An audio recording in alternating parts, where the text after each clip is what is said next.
Enemy patrol. Right, in the last video, our sheep or our enemy, we got it set up so when a player came in contact with the front of the sheep or the side of the sheep or the back of it, I should say, or underneath the sheep, then we respawned and we lost a life. And additionally, on top of the sheep, we added something called a sheep top, which is just a box collider. So if I jumped and landed on it, then the sheep would destroy. Now, in your assignments, you don't actually need to be able to get rid of enemies. You've just got to avoid them. So by all means, if you want to have something set up so you can kill the enemies, then by all means do so. But it is a little bit tricky to get the scoring side of things working.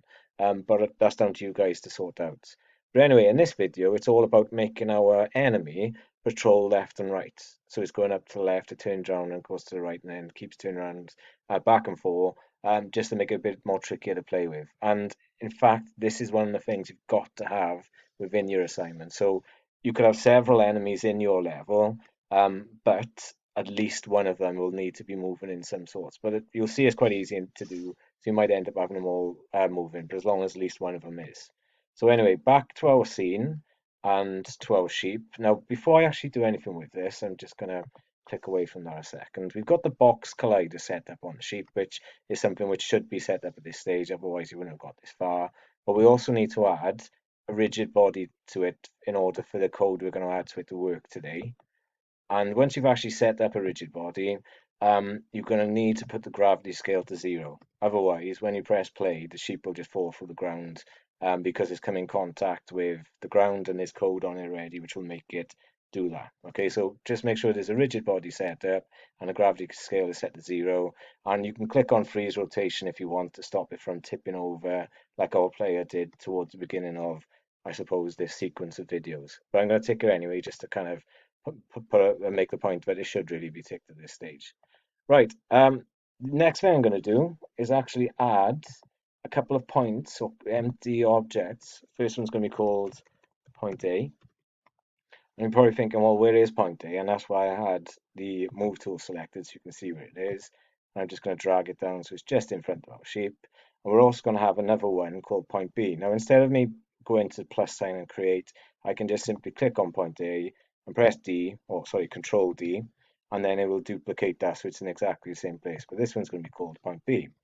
Now, point A and point B are all about kind of showing or telling our enemy what to walk in between. So it's going to walk to point A and back to point B and back and forth until it gets killed or the game ends, that type of thing. Right, so point A, point B is set up, and I think what I need to do now is click on our sheep, and we're going to add a new script. I feel like I'm missing something for some reason, but let's see. So, oh, stupid thing again, right? So the new script is going to be called empty, not empty at all, enemy.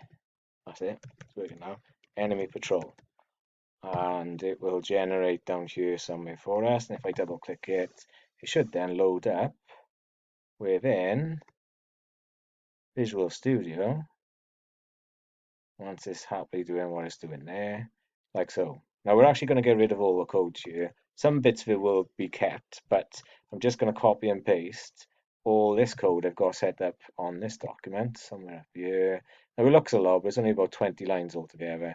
And I'm not actually going to explain exactly what it does because when you actually play it, it shows you what it does.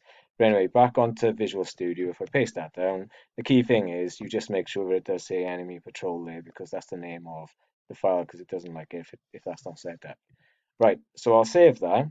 And just to point out, these things here will need to be kind of like noticed as such because we're required to tell Unity what is point A, what is point B, and what is the rigid body or what is the enemy basically we're going to be making move left and right.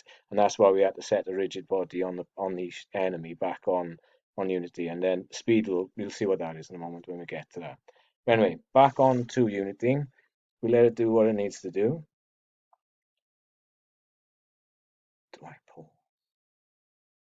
Do I pull? No, we're good actually. Right, so it's all come across fine, no red in the bottom left hand corner. But what I do need to do, if I click on our sheep, and this is where our script is set up, you'll see it's saying to us, what is point A? So I'm just going to drag point A across into that area. What is point B? And I'll drag that across as well. And the speed is basically saying how quick do we want our sheep to move or our enemy to move. Now I already know 2 works well, so I'm going to hit 2, I'm going to press play, and it will do what we want it to do. It will move between point A and point B, but it's not going to look quite right. But we'll come to that in a second once it's done it. So I'm not actually moving at all, but the sheep actually is. But what you'll notice is when it goes to point A, so as it's coming forward, it looks fine, but it doesn't actually flip and turn around the other way. So it does this kind of moonwalking thing going on. The one thing I do want to point out as well, my enemy is initially coming towards me, so it's facing to the left. Now, if you wanted your enemy to be heading towards the right, first of all, so it'd be facing right maybe initially, on your code, all you need to change is this part here, so it says point B dot transform. Right, so like I said, we need to fix that because it's not actually doing what we want to do. We just need it to flip. And more you'll notice, the highlighted yellow bits is hardly anything at all to actually add to the code. So this first bit, private void flip, I'm just going to add to the end of all this. So it's basically a, what's the word I'm looking for? A process which will flip our character to face the correct way, depending on which way it's moving. And all I need to do in front of these two if statements is add flip and flip again here. I'm hoping I'm right now. I haven't got it in the wrong place. Pretty sure it's these ones. Because what that does, then it calls it. So as it kind of hits point B, it turns around to face the other way. When it hits point A, it turns around and faces the other way. So let's just save that. We'll come back on here. It'll do what it needs to do. And hopefully this time when I press play,